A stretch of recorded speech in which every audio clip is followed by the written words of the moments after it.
for Dale Earnhardt as the Goodwin Chevrolet goes hustling off into turn one. They have got For more than 2 decades, the accident that took the legendary Dale Earnhardt remains a controversial mystery in the racing world. Who was truly responsible and what really happened in that fateful moment?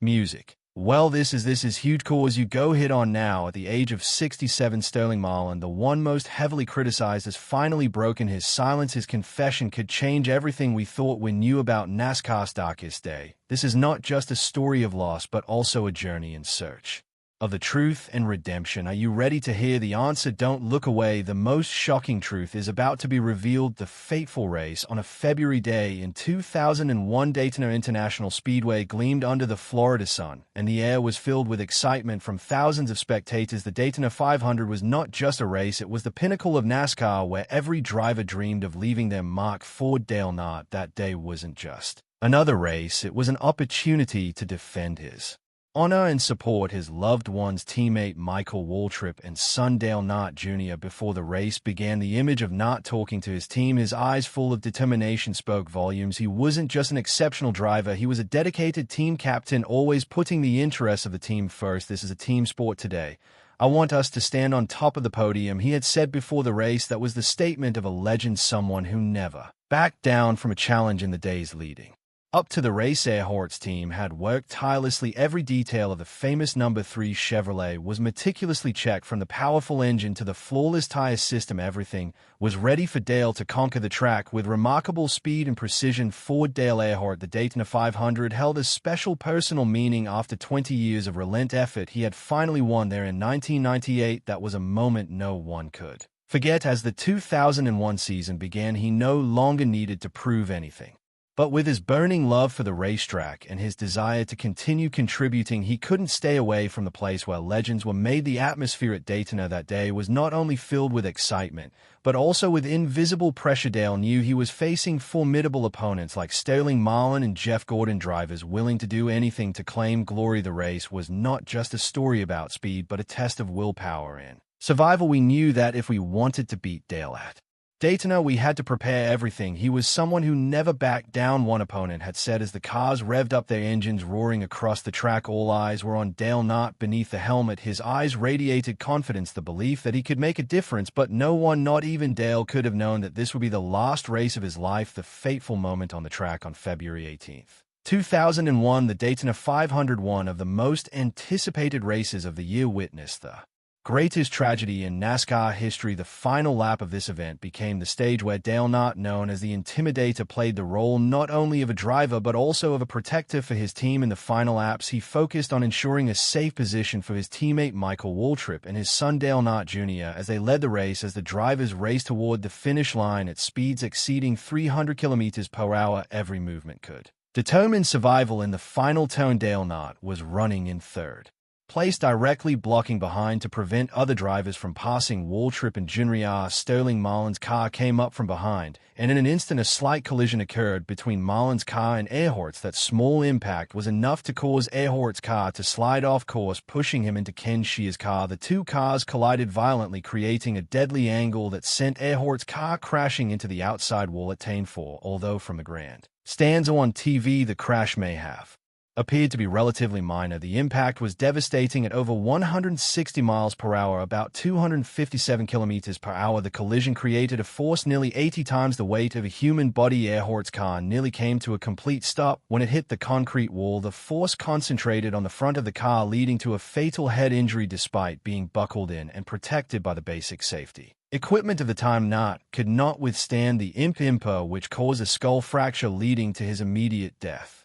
The safety conditions at the time were not up to today's standards. Protective devices for the neck and head, such as hands, head and neck support, were not yet mandatory. The outside barriers along the track were made of hard concrete without the shock-absorbing layers like the modern safer steel and foam energy reduction barriers. These factors made the crash particularly dangerous, even though on the surface it looked like a normal accident in a high-speed race. After the crash, Earnhardt's car slid off the track and came to a stop. Ken Schreier, who had also been involved in the incident, quickly climbed out of his car and approached Earnhardt, but upon looking inside, Schreier immediately realized that Earnhardt's condition was far more serious than any crash he had ever witnessed. Medical and rescue teams quickly arrived at the scene, but all efforts were in vain. News of Dale Earnhardt's death was confirmed shortly afterward, sending shockwave through the Daytona racetrack. The atmosphere in the stands, which had been vibrant and full of excitement just minutes before, now fell silent. Fans couldn't believe that NASCAR's biggest icon, once considered invincible on the track, had been taken so suddenly. But a storm of criticism began to form. At the center of the storm was none other than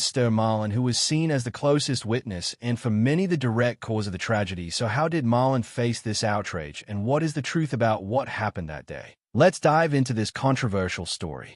Sterling Marlin, the storm of criticism. Sterling Marlin never imagined that his illustrious racing career would be forever linked to a tragedy as great as the death of Dale Earnhardt. The 2001 Daytona 500 accident not only took away a NASCAR legend, but also thrust Marlin into the storm of criticism from fans and the media. He became the central figure in the debate over responsibility and safety in this dangerous sport. In the days following the accident, the name Sterling Marlin appeared frequently in news reports, with headline insinuations such as, "Is Sterling Marlin responsible for the death of Dale Earnhardt?" Although NASCAR quickly confirmed that the collision between Marlin and Earnhardt was simply an accident, this did not sway public opinion. A portion of the fans, in their grief and anger, directed all their blame toward Marlin. Marlin, who was a respected and experienced driver, suddenly found himself facing immense pressure from all sides. He received a barrage of hostile letters and messages, some even containing death threats. Such letters saddened him, but he understood that this anger was not aimed solely at him. It was also a way for many people to release their pain over the loss of a legend. Sterling shared, "I did everything I could to avoid the collision, but racing is a dangerous sport and situations like this are sometimes unavoidable." In the years following the accident, Marlin chose silence. He did not try to justify himself or respond to criticism, knowing that any word could further hurt the Earnhardt family, who had suffered the greatest loss. But this silence was not an easy choice. Marlin carried the obsession of that day, the image of the accident replaying in his mind. There were nights when he couldn't sleep because of self-blaming questions. Could I have done something differently to prevent that? Although he realized no one could change the past, he couldn't escape the feeling of guilt. Nevertheless, Sterling Marlin was not alone in his journey to overcome this pressure. Fellow drivers and NASCAR officials stood up to defend him, asserting that the accident was no one's fault. Jeff Gordon, one of Dale Earnhardt's biggest rivals, said Sterling did nothing wrong. Every racer knows that collisions happen every day. Ken Schreier, who was also involved in the crash, even publicly defended Marlin, emphasizing that Earnhardt's death was not Marlin's fault or anyone else's on the track that day. As time passed, Sterling Marlin continued his career quietly. He did not want to stir up further controversy or hurt anyone. "I didn't want to hurt the Earnhardt family. They had lost too much." He confided. This choice helped him maintain his dignity in the eyes of those who understood, but it also left emotional scars that only time could heal. The confession. After 2 decades of silence, after more than 2 decades of silence, Sterling Marlin finally decided to speak out about one of the darkest days in NASCAR history, the day Dale Earnhardt died. In the quiet of a room with soft lighting and a photo of Earnhardt placed on the table, Marlin shared the story he had kept hidden for so many years, confronting the pain, criticism, and unanswered questions. The 2001 Daytona 500 accident that took Dale Earnhardt's life forever shook the world of racing. At that time, Sterling Marlin was the driver closest to Earnhardt. In that fateful moment, a light collision between his car and Earnhardt's led to a chain of tragic events. Soon after, Marlin became the focal point of anger. Many NASCAR fans blamed him, believing that he was directly responsible for the death of the Intimidator. In the face of a harsh public backlash, Marlin could only weakly speak up. "It was an accident. I never wanted that to happen." However, those words were not enough to calm the fans under heavy PR pressure. Marlin chose silence. For him, silence was not about avoiding responsibility, but about not further hurting the Earnhardt family and those who loved Dale. "I thought that if I spoke out, then things might have gotten worse, so I chose to remain silent and let time answer," Marlin said with deep sadness. However, that silence could not erase the nightmares he faced. Sleepless nights with the image of the accident replaying in his mind made him wonder whether he could have done anything differently to change the tragic outcome, even though he knew that the collision was an unavoidable accident in the high-speed sport. The feeling of guilt still weighed heavily on Marlin. There were nights I stayed awake. I asked myself if I could have done anything differently, but the truth is it was just an accident. I never meant to hurt anyone, especially Dale. He choked up, sharing. When the official reports were published, the truth became clear: the lack of safety measures like the hands device and effective barrier walls was the primary cause of Earnhardt's death at that time. Many drivers, including Earnhardt, did not use the hands device because it was uncomfortable. This was a regrettable decision, but Earnhardt's death became the driving force for NASCAR to implement significant safety improvements in the years that followed. Marlin decided to break his silence, not to defend himself, but to honor Earnhardt and the values he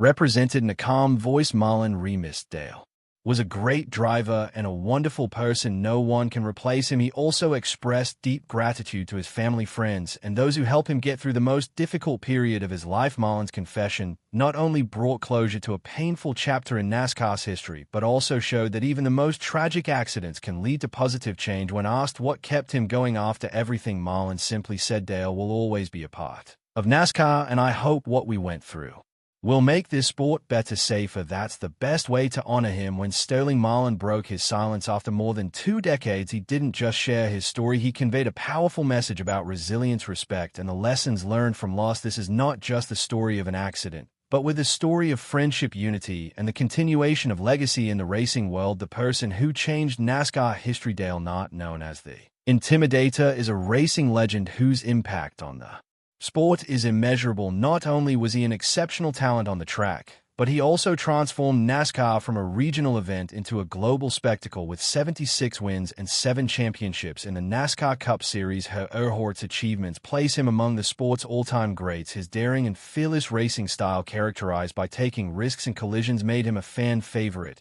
and earned the respect of his peers. Beyond his driving skills, Earnhardt helped reshape NASCAR. His charisma and boldness attracted major sponsors, elevating the sport into a nationwide entertainment powerhouse. His involvement brought in a new generation of fans, and the legendary number 3 car became synonymous with NASCAR's explosive growth in the 1990s. However, Earnhardt's greatest legacy came from a tragic day in February 2001. While protecting his teammates and son during the Daytona 500, Earnhardt was involved in a fatal crash. His death shocked the world and highlighted the sport's safety shortcomings. This tragedy led to significant changes in NASCAR, including the introduction of safety features like the hands device, safer barriers, and improved car designs. Earnhardt's death may have been a painful loss, but it spurred safety advancements that have saved countless lives. His legacy continues to influence the sport today, not just through his racing achievements, but through the safety improvements that followed. Dale Earnhardt's spirit of resilience, innovation, and sacrifice will forever live on in the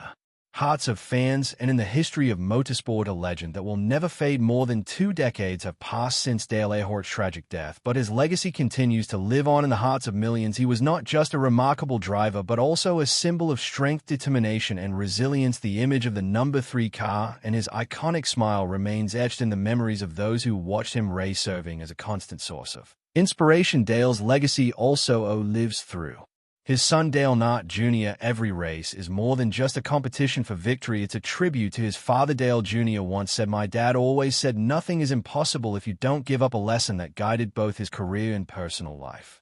Dale Earnhardt's death was a heartbreaking loss, but it also sparked significant safety changes in NASCAR. The hands device and safer barriers are just a few of the safety innovations that came as a result of that tragic day. Drivers today like Kyle Larson and Chase Elliott often express deep gratitude for Dale's influence, acknowledging that without these changes, many of them may not be racing today. Dale's impact isn't limited to technology or the track. His legacy is alive in the hearts of his fans, from tattoos of the number 3 to memorial services honoring his life. As one fan recalled, "He wasn't just a driver to me, he was a hero." For Marlin, the memories of that fateful day remain, but he chooses to honor Dale's spirit by continuing the sport they both loved. "I believe Dale would want me to carry on and keep the fire alive," he said. Dale Earnhardt's true greatness lies not only in his victories, but in how he inspired others. His words, "Life is a race and you don't always finish First, what matters is that you give it your all continue to resonate today. His spirit lives on in every lap, reminding us all of the power of perseverance and passion. The final message of Sterling Marlin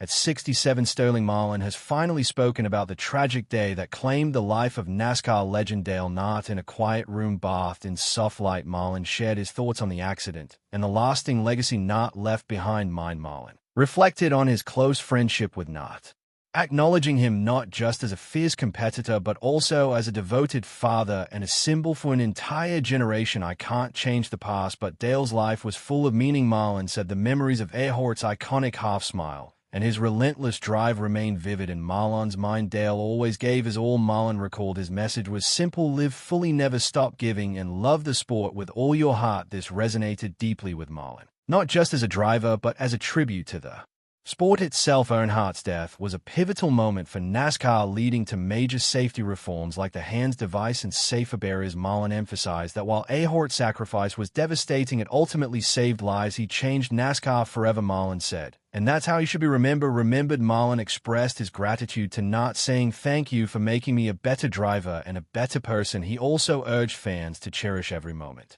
reminding them not to let regret overshadow the good times. As Marlin watches from the Daytona racetrack, he sees Earnhardt's image lingering, a reminder of passion and respect for the sport. Live fully, race like today is your last. Marlin said that's how Dale would want us to live, even in death. Earnhardt's influence on NASCAR endures, a legacy of courage and transformation. Thank you for watching the video. If you enjoyed it, don't forget to like, share, and comment. Also, click on other videos on the screen and subscribe to the channel so you don't miss any new videos.